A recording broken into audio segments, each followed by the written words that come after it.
Hello friends, my name is Tarun and today we will discuss on reports and recommendations of UPSC Union Public Service Commission।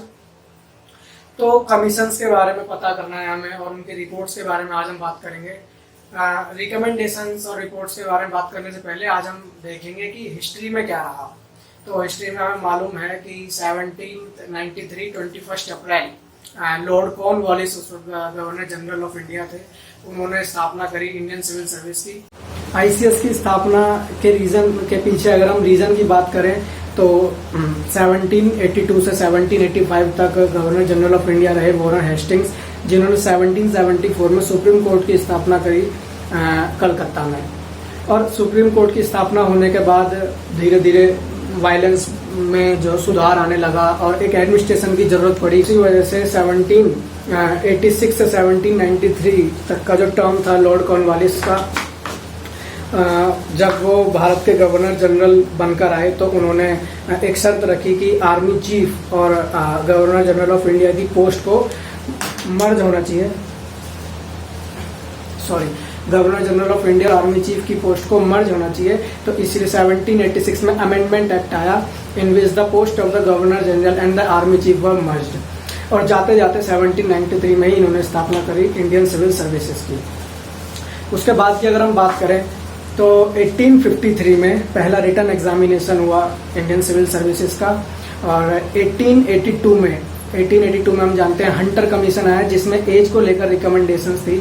हालांकि recommendation और report और भी आई थी उनकी, लेकिन जो मेन अगर रिकमेंडेशन की बात करें हम तो उनमें से एक थी, उन्होंने एज के ऊपर अपना डिसीजन या रिव्यू दिया था जो कि 1880 से 1884 में रहे viceroy of India Lord Ripon के टाइम पे आया।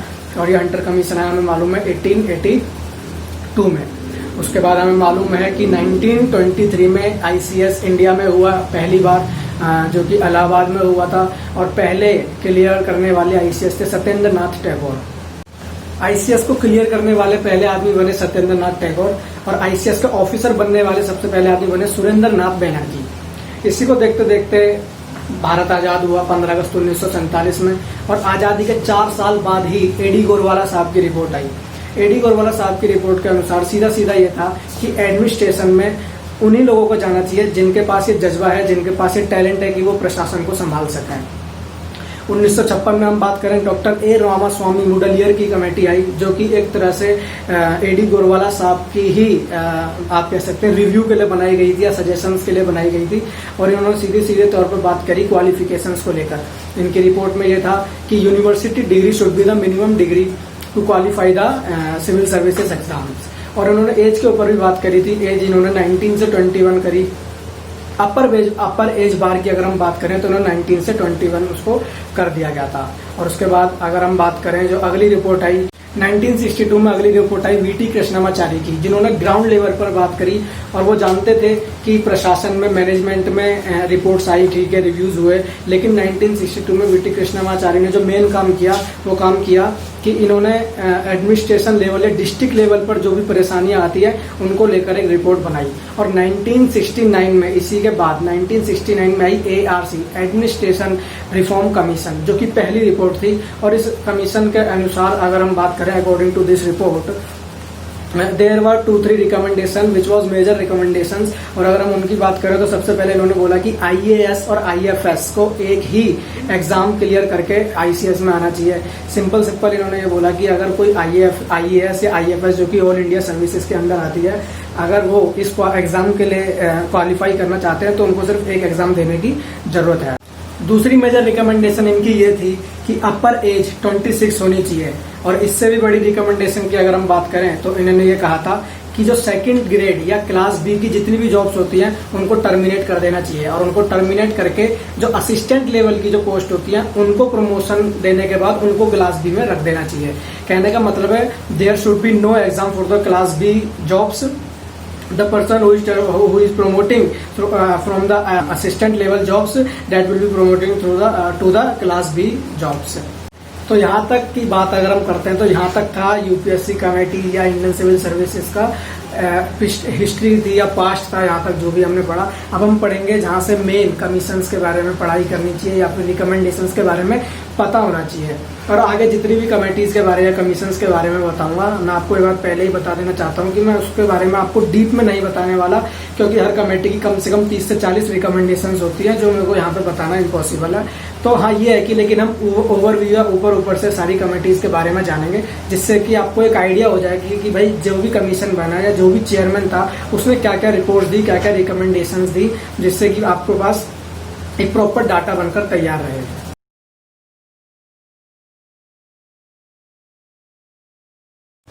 अगली जो मेन कमेटी की हम बात करेंगे वो है डीएस कोठारी कमेटी, जो कि 1976 में आई। 1976 में यूपीएससी की कमेटी बनकर आई। उससे पहले हम बात करते हैं 1964 से 1966 में, जो कि कोठारी एजुकेशन कमीशन के नाम से आया। और इस एजुकेशन कमीशन के अंदर जो भी काम हुए या जो भी रिकमेंडेशंस या रिपोर्ट बनकर आई, वो एक सिस्टमेटिक वे में या साइंटिफिक वे में बनकर आई।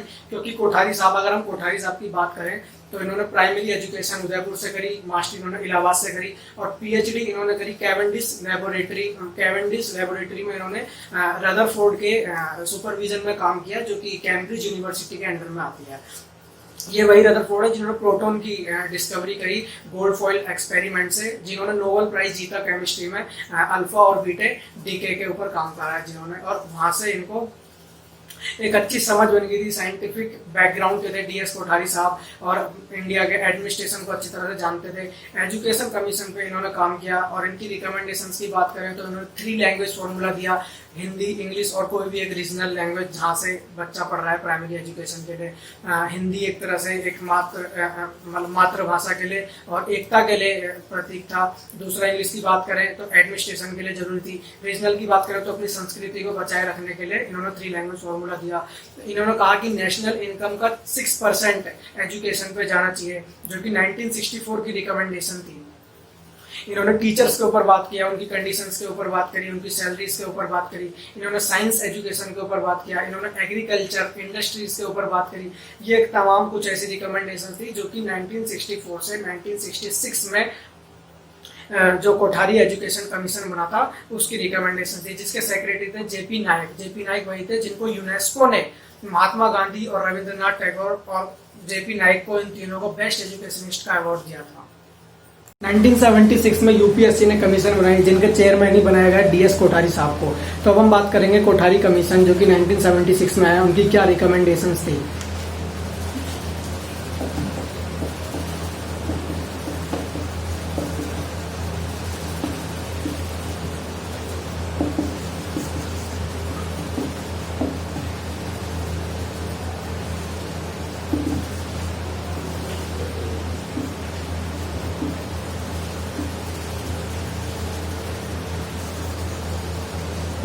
इनकी पहली रिकमेंडेशन थी कि एग्जाम जो है वो 3 स्टेजेस में होना चाहिए।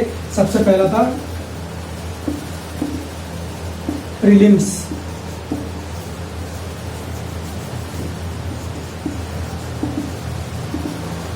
सबसे पहला था प्रीलिम्स जो कि ऑब्जेक्टिव था, जिसमें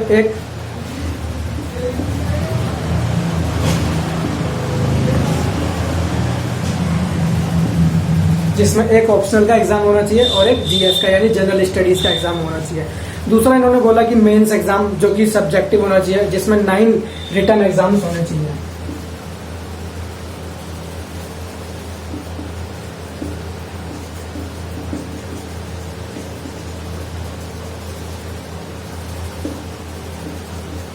और तीसरा, इन्होंने बोला कि इंटरव्यू यानी पर्सनैलिटी टेस्ट।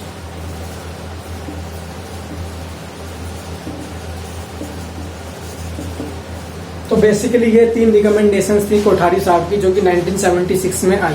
उसके बाद आई 1989 में आई सतीश चंद्र कमेटी, जिसका एम था to suggest the reforms and to give the recommendations of the Kothari commission. और अपने रिकमेंडेशन में इन्होंने सबसे पहला काम किया, एसए को इंट्रोड्यूस करवाया प्रीलिम या यूपीएससी के एग्जाम्स में। जी हाँ, मेंस एग्जाम्स में सबसे पहले सतीश चंद्र कमेटी की रिकमेंडेशंस पर ही एसए आया। और दूसरा इनका मेन रिपोर्ट में ये था कि इंटरव्यू के एग्जाम्स को बढ़ाना चाहिए, या marks of the interview should be enhanced. तो अब हम बात करते हैं 1989।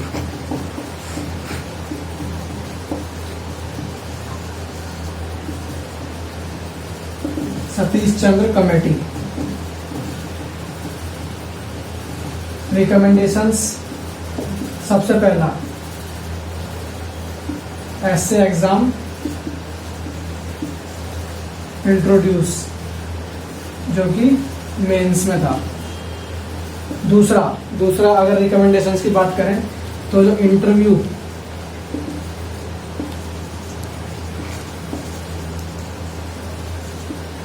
के मार्क्स हैं वो बढ़ने चाहिए। 1989 में बनी सतीश चंद्र कमेटी का मेन रीजन हम यही बता सकते हैं कि उनको कोठारी कमीशंस के रिकमेंडेशंस को ओवरव्यू करने के लिए बनाया गया था। इसके बाद जो मेन कमेटी सामने आई वही वाई के अलग कमेटी, जिनकी रिकमेंडेशंस थी कि प्रीलिम्स में एक ऑप्शनल एग्जाम होता है और एक जीएस का एग्जाम होता है, तो जीएस के एग्जाम को ना होकर वो सीसेट का एग्जाम होना चाहिए, यानी सिविल सर्विसेज एप्टीट्यूड टेस्ट। और इन्होंने कहा जो मेंस में हम ऑप्शनल चूज करते हैं उस ऑप्शनल को बिल्कुल पूरी तरह से हटा देना चाहिए और उसकी जगह पर 4 नए सब्जेक्ट्स पढ़ाने चाहिए। वो मैं बताता हूँ क्या थे। 2001 में आई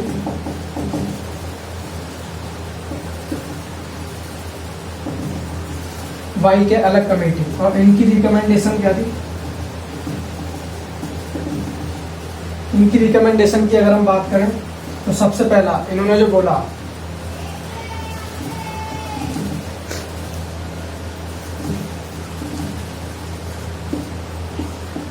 प्रीलिम्स में 2 एग्जाम होते हैं, एक होता है ऑप्शनल और एक होता है जीएस। इन्होंने कहा कि जीएस नहीं होना चाहिए, इसकी जगह पर होना चाहिए सीसेट, जो था सिविल सर्विस एप्टीट्यूड टेस्ट। तो इनकी ये पहली रिकमेंडेशन थी। इन्होंने कहा था सीधा कि प्रीलिम्स एग्जाम जो होता है जिसमें जो स्टेजों में एग्जाम होता है ऑप्शनल और जीएस, पहला ऑप्शनल दूसरा जीएस। तो इन्होंने कहा कि प्रीलिम्स लेवल पे हमें जीएस का एग्जाम कंडक्ट नहीं करवाना चाहिए, उसकी जगह पे सीसेट, जिससे कि बच्चे की एप्टीट्यूड या रीजनिंग की एबिलिटी सिविल सर्विस वाली एडमिनिस्ट्रेशन को पता लग जाए। और इन्होंने मेंस के लिए या दूसरी रिकमेंडेशन जो दी, दूसरी रिकमेंडेशंस की अगर हम बात करें तो इन्होंने कहा कि मेंस से ऑप्शनल सब्जेक्ट पूरी तरह से हट जाना चाहिए, उसकी जगह पर 4 कंपलसरी सब्जेक्ट आने चाहिए, जो कि पहला था सस्टेनेबल डेवलपमेंट, दूसरा था आपका science and technology in society, तीसरा था डेमोक्रेटिक गवर्नमेंट और चौथा था human rights and public system. ये 4 सब्जेक्ट इन्होंने ऐसे बताए जो कि कंपलसरी आने ही चाहिए मेंस एग्जाम में। और इनके कहने का सीधा मतलब या रीजन इन्होंने ये दिया इस बात के पीछे कि अगर कोई ऑप्शनल गुजराती लेता है, जैसा आपको मालूम है कि संविधान में या कॉन्स्टिट्यूशन में 22 लैंग्वेजेस हैं, उनको मिलाकर और अदर सब्जेक्ट्स को मिलाकर ऑलमोस्ट 48 सब्जेक्ट हमारे पास होते हैं, जो कि एक लिस्ट बनती है और उसमें से हमें कोई एक ऑप्शनल सब्जेक्ट चूज करना होता है। अब अगर कोई इंसान गुजराती ले रहा है और उसको कैडर मिलता है नागालैंड का, तो उसका ऑप्शनल सब्जेक्ट कोई भी यूजफुल नहीं रहता नागालैंड में जाकर। या फिर अगर आप लेते हो पंजाबी भाषा ले लेते हो और आपको तमिलनाडु में जाके कैडर मिलता है, तो वहां पर लैंग्वेज और कई सारे सब्जेक्ट्स भी ऐसे मैथमेटिक्स का आगे सिविल सर्विस या एडमिनिस्ट्रेशन में इतना कोई यूज नहीं होता।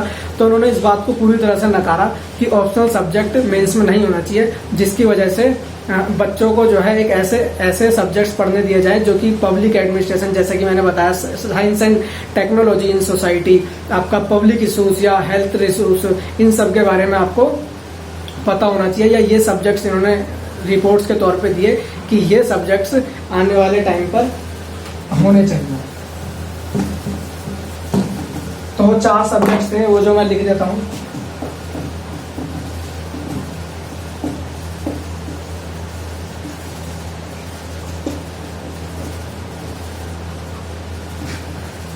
सस्टेनेबल डेवलपमेंट दूसरा था,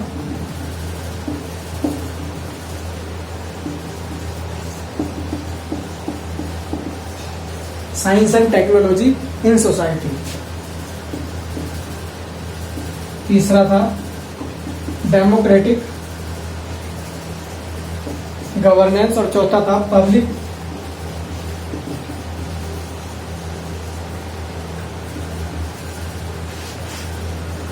सिस्टम एंड ह्यूमन राइट्स। ये 4 सब्जेक्ट ऐसे थे जिन्होंने अपनी रिकमेंडेशन में दिए थे कि ऑप्शनल को ना हटके मेंस में ये सब्जेक्ट बच्चों को पढ़ाए जाए। वाई के अलग कमेटी की ही रिकमेंडेशंस को ओवरव्यू करने के लिए 2008 में आई वीरप्पा मोइली कमीशन। जिनका सीधा सीधा कहने का मतलब ये था, या उनकी रिपोर्ट में ये लिखा था कि 2011 से सीसेट एग्जाम इंट्रोड्यूस हो जाना चाहिए प्रीलिम्स में। और एक PS भटनागर कमेटी आई जिसने कहा था कि रिपोर्ट्स की प्रीलिम्स एग्जाम में आपका एक ऑप्शनल और एक सीसेट का एग्जाम होना चाहिए, जो कि दूसरी रिकमेंडेशन इन्हीं को मिस्टेकन करके या इन्हीं में सुधार करके अपनी ही रिकमेंडेशन में इन्होंने कहा कि एक सीसेट का एग्जाम और एक GS का एग्जाम होना चाहिए, जो कि दोनों 200-200 नंबर के होने चाहिए। तो ये दो कमीशन ऐसे थे जो कि YK अलग कमेटी साहब के रिकमेंडेशंस को ओवरव्यू करने के लिए बनाए गए थे। पहला था वीरप्पा मोइली कमीशन, जो कि 2008 में आया था, और उसी साल लगभग PS भटनागर कमीशन भी आई थी। और इन्हीं अलग कमेटी साहब और वीरप्पा मोइली कमीशन और PS भटनागर कमीशन के बीच में ही 2004 में आई पूरनचंद होता कमेटी, जो कि बहुत इंपॉर्टेंट कमेटी भी बोली जाती है। होता committee was important because it was formed to reform on the recruitment process and to recommendation on the age of the entrance। तो होता कमेटी जो आई, उन्होंने मेन जो रिकमेंडेशंस उनकी हम ऊपर से अगर ओवरव्यू देखें तो उन्होंने एज के ऊपर बात करी। इन्होंने कहा कि 21 से 24 साल की एज होनी चाहिए जनरल कैटेगरी के लिए, और अगर इनमें रिजर्वेशन देखा जाए तो 3 साल का OBC के लिए और 5 साल का SC ST के लिए, यानी कि मैक्सिमम एज OBC कैटेगरी के लिए हो जाएगी 27 साल और या 27 ईयर्स, और 29 ईयर्स हो जाएगी SC ST के लिए। ये थी मेन 2004 में होता कमेटी या पूरनचंद होता कमेटी की मेन ऊपर से अगर हम बात करें या ओवरव्यू लें तो ये इनकी मेन रिपोर्ट या रिकमेंडेशंस थी। इसी के बाद आई SK खन्ना कमेटी, जो कि 2011 में आई, जो कि बेसिकली बनाई गई थी प्रीलिम्स एग्जाम के लिए। और प्रीलिम्स एग्जाम की इसकी मेन रिकमेंडेशंस की अगर हम बात करें तो सबसे पहली रिकमेंडेशन इनकी ये थी कि जो प्रीलिम्स एग्जाम में ऑप्शनल लैंग्वेज या ऑप्शनल सब्जेक्ट का जो एग्जाम होता था उसको डिसकंटिन्यू किया गया। दूसरी रिकमेंडेशन की बात करें तो GS 1 का पेपर, जो कि सीसेट और सीसेट दूसरा पेपर जो होता है, कहने का मतलब प्रीलिम्स में GS और सीसेट दोनों पेपर इंट्रोड्यूस किए गए फर्स्ट टाइम 2011 से या 2011 से सीसेट को इंट्रोड्यूस किया गया प्रीलिम्स एग्जाम में। खन्ना रिपोर्ट के अकॉर्डिंग प्रीलिम्स एग्जाम में सीसेट सेकंड पेपर इंट्रोड्यूस हुआ, जिसके अंदर कुछ इंग्लिश कॉम्प्रिहेंसिव के क्वेश्चंस थे, 9 या 10 क्वेश्चन, जो कि आगे जाके हिंदी मीडियम वाले बच्चों के लिए एक टास्क बन गए थे सॉल्व करना, क्योंकि जो इंग्लिश मीडियम के बच्चे थे वो उन्हें आसानी से सॉल्व कर लिया जाता था। और इसी बात पर बहुत बवाल भी उठा था, स्ट्राइक्स भी हुई थी, जो कि काफी सारे टीचर्स भी इस बात को लेकर विरोध कर रहे थे, अगेंस्ट में थे कि ये जो 8 से 9 या 10 क्वेश्चन जो कि एक तरह से फ्री में मिल जाते थे इंग्लिश मीडियम वाले बच्चों के लिए, उन्हें हटाया जाए। इसी बात को लेकर 2015 में अरविंद वर्मा कमेटी बनी और उस कमेटी के अकॉर्डिंग ये जो 9 या 10 क्वेश्चंस हुआ करते थे इनको होल्ड पर रखा, और इन्हीं दोनों के बीच में आई अरुण निगवेकर कमेटी, जो कि 2013 में आई। जैसा कि हमें पता है 2011 में आई SK खन्ना कमेटी, जो कि प्रॉपर प्रीलिम्स बेस्ड थी, और उसी के बाद आई 2013 में अरुण निगवेकर कमेटी, जो कि मेंस बेस्ड थी। आज की डेट में जो हम पैटर्न देखते हैं कि मेंस में आपके 4 GS एग्जाम्स हैं, एक SC एग्जाम है, 2 ऑप्शनल एग्जाम होते हैं, उसके बाद एक लैंग्वेज का एग्जाम होता है, और उसके बाद जो इंटरव्यू होता है, ये सब अरुण निगवेकर कमेटी का ही रिकमेंडेशन या रिपोर्ट्स थी। तो आज मतलब अगर हम अरुण निगवेकर कमेटी की बात करें तो इतने इम्पोर्टेंट नहीं है ये सब। आज की डेट में जो भी UPSC का पैटर्न चल रहा है पूरी तरीके से, या कह सकते हैं 80% रिकमेंडेशन अरुण निगवेकर के टाइम पर ही रिफॉर्म हो गई थी या सुधार आ गए थे आज के पैटर्न में। उसके बाद हमें मालूम है बासवान कमेटी आई, और बासवान कमेटी 2015 में आई, जो कि लाई गई भाजपा के द्वारा, क्योंकि 2014 तक कांग्रेस कमेटी थी, कांग्रेस गवर्नमेंट थी, और कांग्रेस गवर्नमेंट के बाद बीजेपी गवर्नमेंट आने के बाद जितने भी एडमिनिस्ट्रेशन था वो एकदम से चेंज हुआ, लोग बदले, तो उनको समझने के लिए एक तरह से बासवान कमेटी का गठन किया गया था, जिससे कि सारे एस्पेक्ट को पता लगाया जा सके कि एडमिनिस्ट्रेशन में क्या क्या रिफॉर्म्स हुए, क्या क्या रिव्यूज हुए, क्या क्या दिक्कतें आ रही हैं, और उनके ऊपर एक तरह से रिसर्च करने के लिए भी बासवान कमेटी को बोला गया था। तो बासवान कमेटी को भी अगर हम बोलें या मेन रिकमेंडेशंस बोलें तो उन्होंने एज पर काम किया, हालांकि उनका अभी तक प्रॉपर रिजल्ट या कह सकते हैं डिसीजंस एप्लीकेबल नहीं हुए हैं ग्राउंड स्तर पे या ग्राउंड लेवल पे। तो यही थी जितनी भी आज हमने पढ़ा, जितनी तमाम कमेटीज पढ़ी या उनकी हिस्ट्री पढ़ी आज जितनी भी देखी, तो ये एक तरह से ओवरव्यू था जितनी भी कमेटीज आज तक आई। और मैंने जहाँ तक लिखा है वही तक अगर आप देखा जाए तो मेन है, या जिन्हें कह सकते हैं कि जो मेन रिकमेंडेशंस बोली जाए, और उसके बाद जो मैंने नहीं लिखी है वो इतनी खास नहीं है। तो आप नेट पर भी सर्च कर सकते हैं, सिर्फ नाम डालकर पॉज कर उस कमेटी का नाम आप डालिए, आपको सारी रिकमेंडेशंस आपको डीप में मिल जाएंगी। Thank you for watching the video. I am Tarun.